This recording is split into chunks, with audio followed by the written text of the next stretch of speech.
The wind howled across the open range like a wounded animal, dragging sharp needles of snow across the darkening sky as if the whole world were turning white and cold. Nora Reeves pushed forward through the storm with the stubbornness of someone who had nothing left to lose. Thin coat, hardly enough to keep the cold from gnawing into her bones. She had been a nurse during hard times, trained to stay calm through blood and fever and grief. But nothing prepared her for being utterly alone on a winter-bitten trail in the middle of nowhere. Her horse had collapsed miles back, starving and frozen, and she had walked ever since, hoping she'd find shelter before her strength ran out. She had eaten nothing for 2 days, and she could barely feel her fingers or her cheeks. The blizzard thickened, swallowing every sound except the wind's roar, and she would have kept stumbling blindly if she hadn't heard the faint, broken groan somewhere through the snow. She froze, listening, thinking maybe the storm was playing tricks on her ears. Then she heard it, again, weak, desperate, human. She pushed toward the sound, fighting the wind, and nearly tripped over a mound half buried in snow. When she brushed the white powder away, her heart jolted. Beneath it lay a man, unmoving except for the shallow rise of his chest. He was tall, broad-shouldered, even in the cold, wearing a torn sheepskin coat soaked through with melting snow. His face was scraped and bruised, his lips cracked, his dark hair stiff with frost. A cowboy, by the look of him, maybe in his early 30s. Nora dropped to her knees, ignoring the burn of cold biting through her skirts, and shook him gently. "Sir, can you hear me?" His lids fluttered, revealing a pair of blue eyes dulled with shock and exhaustion. "Help," he rasped, almost too quietly to hear. She checked his throat, wrist, breathing. She might have had nothing left for herself, but she still remembered how to save a life. "I've got you," she whispered. "Just stay with me."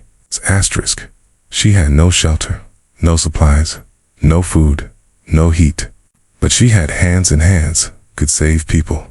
She dragged him toward a cluster of boulders she'd passed earlier, where the wind broke slightly. There, she cleared snow with trembling arms and pulled him close to her, sharing what little body heat she had left. She rubbed his limbs to keep the blood moving, checking his pulse again and again. His clothes were thin for a storm. He must have been caught by surprise. An hour passed. Maybe to time meant little in a blizzard. He drifted in and out of consciousness. "Name?" she asked him at one point, voice hoarse. "Cole," he murmured. "Cole Maddox." Her strength was fading fast, her head spinning.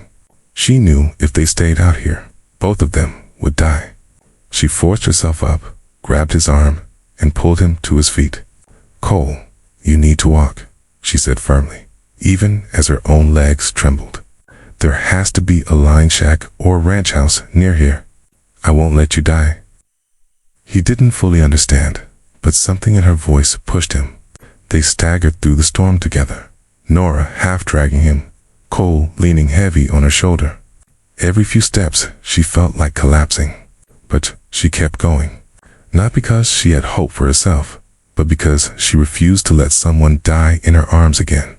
She'd lost too many already. Through the swirling white. A faint dark shape appeared, a cabin, slanted with age, but still standing. Nora nearly cried with relief. She kicked the door open and hauled Cole inside. The cabin was cold and empty, but it had a stove, firewood piled in the corner, and a thick bed of hay near the wall. She lowered Cole onto it, her breath harsh and ragged. Then she crawled to the stove and lit a fire with shaking fingers, feeding it until warmth began to push back the cold. She removed Cole's soaked coat, checked his skin for frostbite. Ken rubbed his chest and arms until color returned faintly. When he shivered violently, she draped her own coat over him. She had nothing else to offer, but she gave it anyway. As the night deepened. The storm raged outside, but the cabin slowly warmed. Nora finally allowed herself to sit, leaning against the wall, watching the cowboy breathe. She didn't know why fate had brought her to him, or him to her. She only knew he'd be dead without her hand.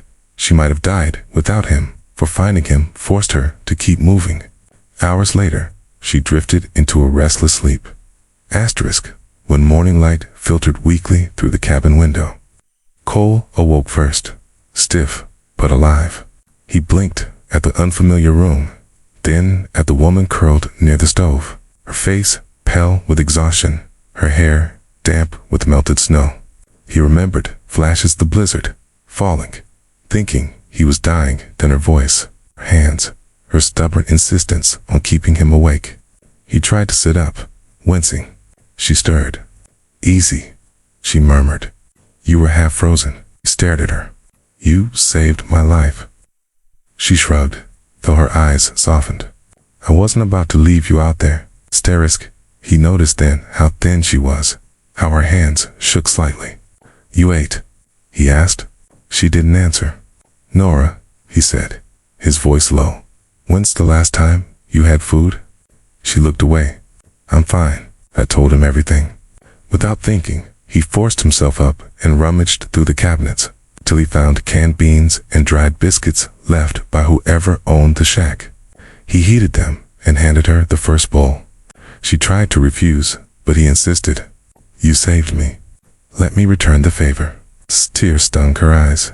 She didn't let them fall. Asterisk, by midday, the storm eased. Cole insisted they wait another night. Nora needed the rest as much as he did. They talked quietly as the fire crackled, sharing pieces of their lives. She told him she'd left a town where sickness had taken half the community, including her mother.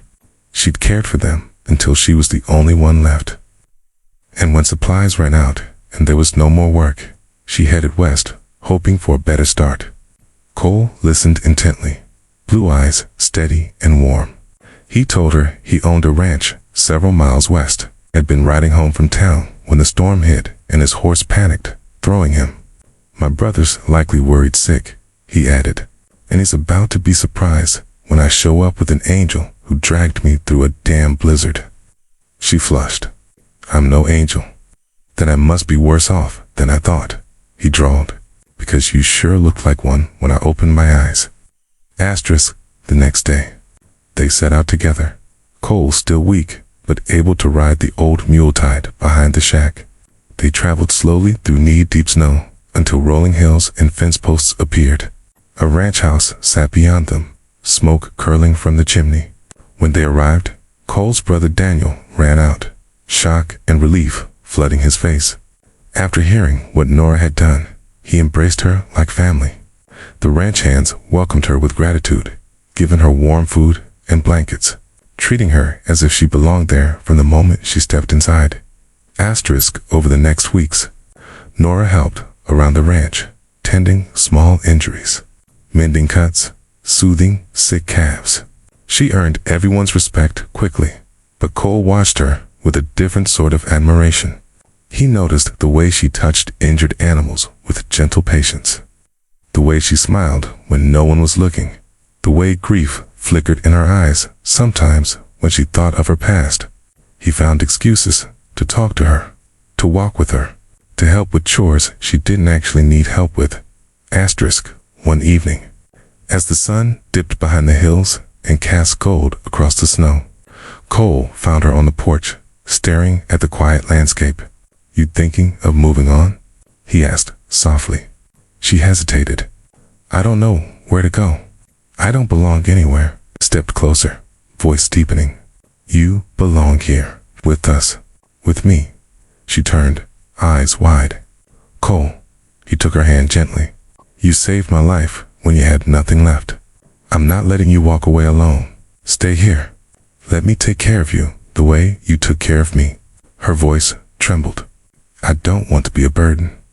He cupped her cheek. "You're the best damn blessing that's ever walked into my life."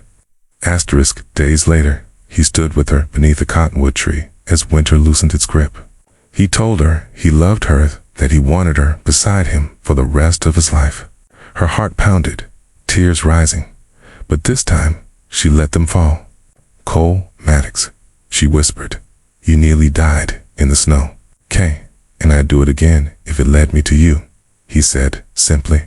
She laughed through her tears, and when he kissed her, it felt like sunlight breaking after a long storm. Asterisk. She stayed. Not because she was lost, but because she'd finally been found. And Cole, the cowboy who'd once been dying in the snow, kept his promise. He made her his forever, not out of debt for being saved, but out of a love fiercer and warmer than any fire in any cabin on the coldest winter night.